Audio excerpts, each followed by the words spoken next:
Unlike earlier episodes of the Apple TV Plus series, Severance Season 2's Episode 8 is entirely focused on Harmony Coble, her past, and her future ambitions to overthrow Lumen.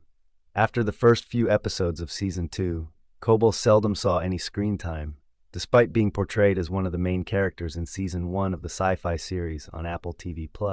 Coble became resentful of the organization she devotedly worshipped after being denied the opportunity to oversee the cut floor once more, and she vanished before anybody could find her. Despite the fact that Season 2 first suggested that Coble was traveling to a place known as Salt's Neck, it never explained why or what she intended to accomplish once her Lumon departure was complete. After keeping Coble's whereabouts vague, Severance Season 2 spends a whole episode telling her story, disclosing everything from her Lumon past to the true cause of her feelings of betrayal by the company.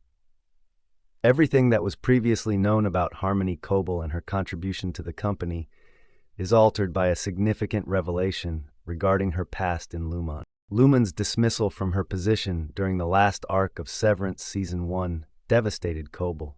She remained faithful to Lumen and assisted him in controlling the upheaval caused by the overtime contingency that erupted in the Season 1 finale, even after she was expelled from the firm. To her dismay, Helena merely gave her a different job description inside the company and refused to accept her as the floor manager, despite her demonstrating her commitment to the organization. She discovers in the last scene of Severance Season 2 Episode 8 that she has been trained to believe in Lumon's vision her entire life. She was, nevertheless, a puppet that the business used for its own gain, just like the fired employees. This insight causes her to despise Lumon and motivates her to join forces with those who are determined to bring it down. Coble worries that she is being followed after she gets to Salt's Neck in Episode 8 of Severance Season 2. She also fears that if Sissy sees her car sitting outside, she won't let her inside her house. She thus asks Hampton for assistance and requests that he drop her off at Sissy's house in silence. When Coble eventually locates what she's seeking for, near the end of the episode, Hampton notices an automobile driving towards Sissy's house. It's clear that someone from Lumon came to Sissy's house, even if the show doesn't say who it was. In particular, Harmony searches Sissy's house for a notebook that appears to have detailed illustrations of something she made. Coble discovers that Sissy would never discard her possessions after searching her mother's room and her own.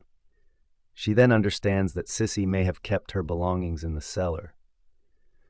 She eventually locates the notebook she was searching for in the cellar, where she sees detailed illustrations of every override technique and method Lumon used to instill severance barriers in its workers' minds. Coble was the creative force behind the severance technique and all of its components, as evidenced by the designs in her notebook.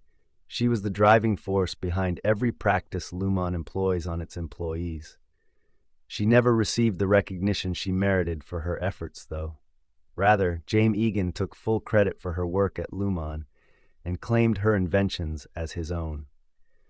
The tale of Coble and James Egan is similar to the myth of Nikola Tesla and Thomas Edison. It is commonly held that Tesla was not adequately acknowledged for his contributions by Thomas Edison, who merely patented Tesla's ideas under his name and distributed them to shareholders. Despite the lack of proof that Edison stole from Tesla, Coble's biography demonstrates how the influential people behind Lumon control the business like a cult. They suppress any acknowledgement of their individual efforts, while deceiving employees like Coble into thinking that their only goal is to serve Kier. The truth about Harmony Coble's Lumon contributions is revealed in Severance Season 2, Episode 8, which also shows how the company recruited her as a young girl. Coble was a minor when she was hired as an intern by the corporation, just like Miss Huang. Like Huang, she was one of the recipients of Lumon's esteemed Wintertide Fellowship, and she was only considered deserving of the fellow after demonstrating her diligence while working at a Lumon facility. Sissy Coble's work in Lumon isn't specifically mentioned in Severance Season 2, Episode 8, but it does show how blinded she is by her loyalty to the firm. The episode also includes a brief sight of a plaque on one of Sissy's home's walls that identifies her as the youth apprentice matron. It also reveals that she was named the quarterly striver in the fourth quarter, indicating that she had been an employee of the organization for a considerable amount of time and had strong links to it. Episode 8 of Severance Season 2 teases how Lumon ruined Salt's neck, but it doesn't go into great detail on how much of an impact the firm had on the community. It appears that Lumon severely contaminated the town's air and water because many residents use breathing tubes and appear to have serious health issues.